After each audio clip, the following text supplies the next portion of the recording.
Welcome back in. President Biden's son, Hunter, took a plea deal on tax charges. He's due to enter that plea deal in court later this month before a federal judge. And Republicans argue that Biden got a sweetheart deal, even though the U.S. attorney overseeing the case was appointed by former President Trump. And then there's pressure on the judge to reject it. Remember, here it is ultimately up to the judge to approve whether this plea deal goes forward. Now, joining me to discuss is Kevin Thorn, managing partner at the Thorn Law Group. Kevin, thanks so much for joining us. Oh, thank you. It's great to be here. So first and foremost, most folks don't get to be behind the scenes in these types of deal-making meetings. Lawyers often will bring their clients in, talk to prosecutors, and work things out. Sometimes it takes a few meetings, but bring us behind the scenes of a conversation like this. What's it like in the room when you're negotiating a plea deal?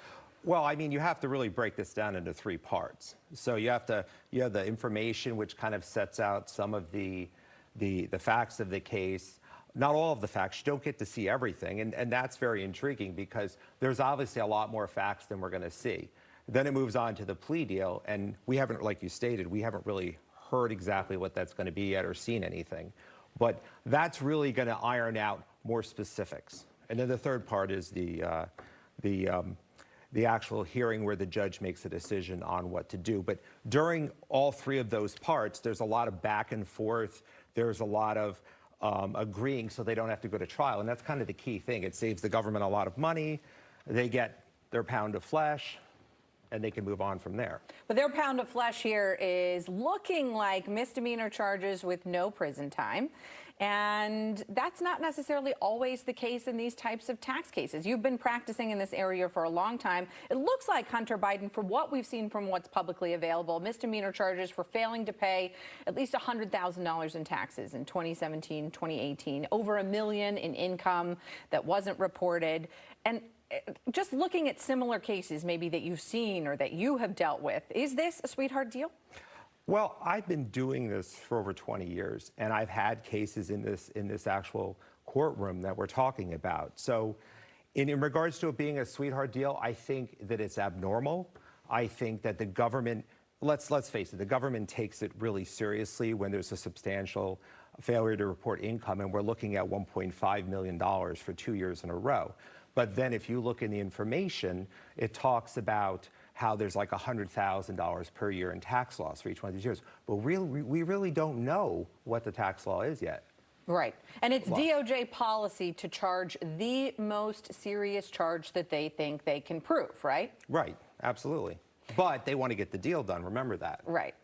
And so they'll ultimately appear before a judge at the end of July, and oftentimes judges will approve because they realize there's been a lot of work, a lot of negotiation here. In your experience in over 20 years, have you ever seen a judge say, nope, that's not good enough, I'm going to reject that plea deal, go back to the drawing table? No, I really haven't. I've seen a judge sit and go over through the facts of the case for like a couple of hours, sometimes right in front of you in the courtroom, and talk about the different factors, be it the tax loss and the sentencing guidelines, and then other factors that come in, say drug addiction or mental illness or something like that, or some serious physical illness like stage 5 kidney failure.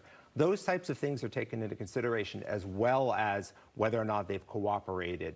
Have they paid the tax? So in Hunter Biden's case, all those things are going to come into play with the judge, but he's ultimately going to make the decision, or she. In this case, I believe the judge is a she. Is it a considerable factor that this is the president's son, either from DOJ's perspective or from the judge? Should it matter? Does it matter? Is that something when they're deciding to bring charges that comes into the mind of prosecutors?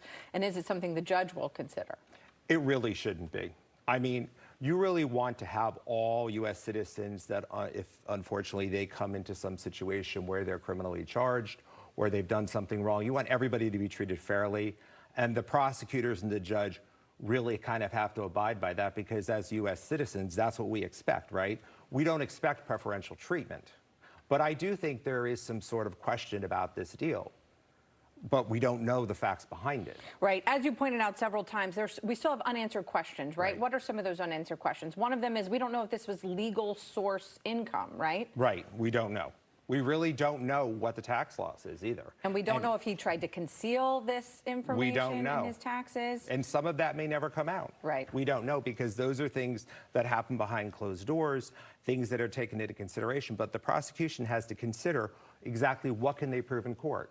Can they actually prove things? Are there written documents? But the one thing the judge is going to look at, and I think you need to keep in mind, is the sentencing guidelines. And that's going to have some direct correlation to the tax loss. And we don't know what that is. We'll have to have you back on once we get maybe more of that information and talk about sentencing guidelines, which we've talked about on the show here. Calculating those can be a bit dicey.